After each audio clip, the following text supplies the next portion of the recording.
Budget 2026 काय स्वस्त, काय महाग हे आहेत 9 महत्त्वाचे मुद्दे जे आपण आजच्या व्हिडिओच्या माध्यमातून जाणून घेऊ. तत्पूर्वी कृपया चॅनलला अजून सबस्क्राईब केलं नसेल तर करून घ्या.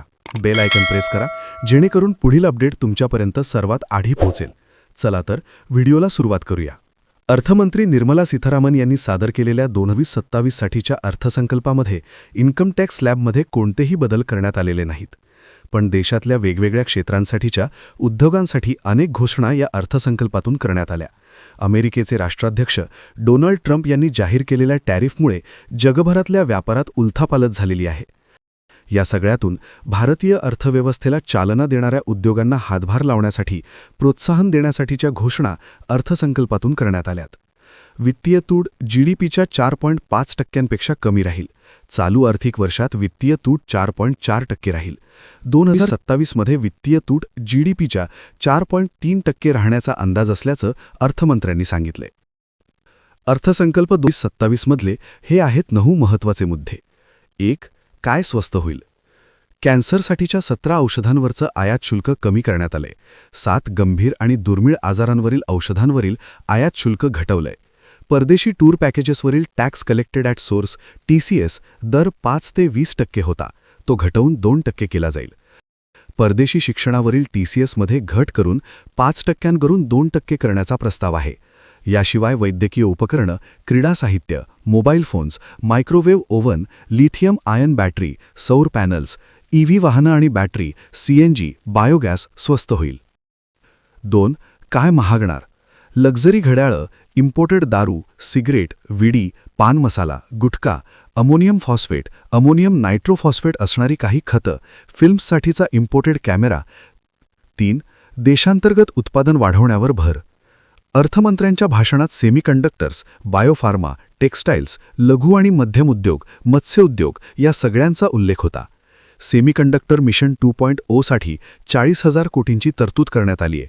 खाणकाम, प्रक्रिया उद्योगाला प्रोत्साहन देण्यासाठी रेअर अर्थ मिनरल मायनिंग कॉरिडॉरची स्थापना आणि केरळ, तामिळनाडू, आंध्र प्रदेशमध्ये दुर्मिळ खनिज केंद्रांची स्थापना करण्याची घोषणा करण्यात आली आहे.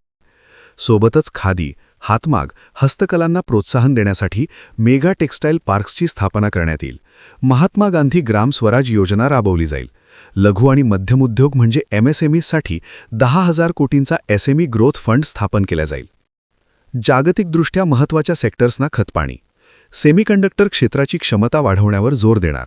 सेमीकंडक्टर मिशन 2.0 साठी 40,000 कोटींची तरतूद करण्यात आली आहे. तर सध्या जगभरात चर्चेत असणाऱ्या रेअर अर्थ मिनरल्स म्हणजे दुर्मिळ खनिजांसाठी रेअर अर्थ मिनरल मायनिंग कॉरिडॉरची स्थापना करण्यात येईल. केरळ, तामिळनाडू, आंध्र प्रदेशमध्ये दुर्मिळ खनिज केंद्र उभारणार.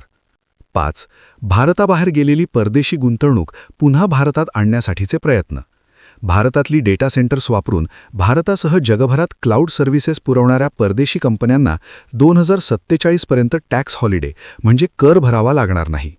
तर NRI आणि परदेशी गुंतवणूकदारांना आता पोर्टफोलिओ इन्व्हेस्टमेंट स्कीमद्वारे भारतीय स्टॉक्समध्ये गुंतवणूक करता येईल. 6. देशातल्या महत्त्वाच्या शहरांमध्ये 7 हायस्पीड रेल्वे कॉरिडॉर.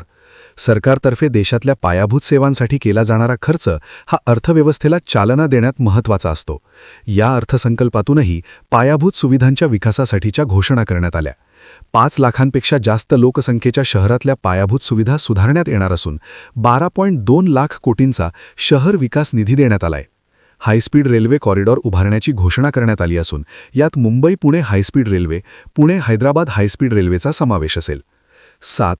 आरोग्य शिक्षण क्षेत्रासाठीच्या घोषणा. पुढच्या 5 वर्षात 1 लाख अप्लाइड हेल्थ प्रोफेशनल्स तयार करणार. 5 क्षेत्रीय वैद्यकीय हब्सची स्थापना करणार. भारताला मेडिकल टुरिझमचं केंद्र बनवणार. यासोबतच 3 नवीन ऑल इंडिया इन्स्टिट्यूट ऑफ आयुर्वेदची स्थापना. आयुष फार्मसी आणि लॅब्सचं आधुनिकीकरण. जामनगरमधल्या सेंटरचं आधुनिकीकरण करणार. अशा घोषणा करण्यात आल्या. युनिव्हर्सिटी टाउनशिप्सची स्थापना केली जाईल. त्यात विविध शैक्षणिक संस्था, राहण्याची सोय असतील. सोबतच प्रत्येक जिल्ह्यात मुलींसाठीच्या एका नवीन हॉस्टेलची स्थापना. 8. शेतकऱ्यांचं उत्पन्न वाढवण्यासाठी प्रयत्न. शेतकऱ्यांसाठी भारत विस्तार AI टूलची निर्मिती केली जाईल. सोबतच मत्स्योद्योगासाठीची पुरवठा साखळी सशक्त करणार. नारळ, चंदन, कोको, काजू, अगर, बदाम, पाईन नट्सच्या उत्पादन वाढीसाठी विशेष प्रयत्न करणार. नारळ उत्पादन करणाऱ्या राज्यांसाठी कोकोनट प्रमोशन स्कीम जाहीर करण्यात आली. चंदन उत्पादन आणि प्रोसेसिंग वाढीसाठी केंद्र सरकार राज्य सरकारांसोबत काम करेल. पशुपालनासाठी अनुदानित कर्ज उपलब्ध करून दिलं जाईल. मत्स्य व्यवसायाला चालना देण्यासाठी 500 जलाशय आणि अमृत तलावांचा विकास करण्यात येईल. 9. इन्कम टॅक्स संबंधित सूचना. या अर्थसंकल्पाद्वारे आयकर स्लॅब्समध्ये कोणताही बदल करण्यात आलेला नाही, पण मोटार अपघातासाठी दिल्या गेलेली भरपाई आणि व्याज यावर यापुढे इन्कम टॅक्स लागणार नाही. ITR 1 आणि ITR 2 भरण्यासाठीची अंतिम तारीख 31 जुलै असेल, तर नॉन ऑडिट टॅक्स पेयर्स म्हणजे ऑडिटची गरज नसणाऱ्या करदात्यांसाठी रिटर्न दाखल करण्याची शेवटची तारीख वाढवून 31 ऑगस्ट केली आहे. ठराविक फी भरून रिवाइज्ड रिटर्न दाखल करण्यासाठीची अंतिम तारीख आता 31 मार्च असेल. लहान करदात्यांना दिलासा. अनेक कंपन्यांमध्ये सिक्युरिटीज असणाऱ्या करदात्यांच्या सोयीसाठी आता डिपॉझिटरीज इन्व्हेस्टर्सकडून फॉर्म 15G किंवा फॉर्म 15H स्वीकारून तो थेट विविध कंपन्यांना देणार.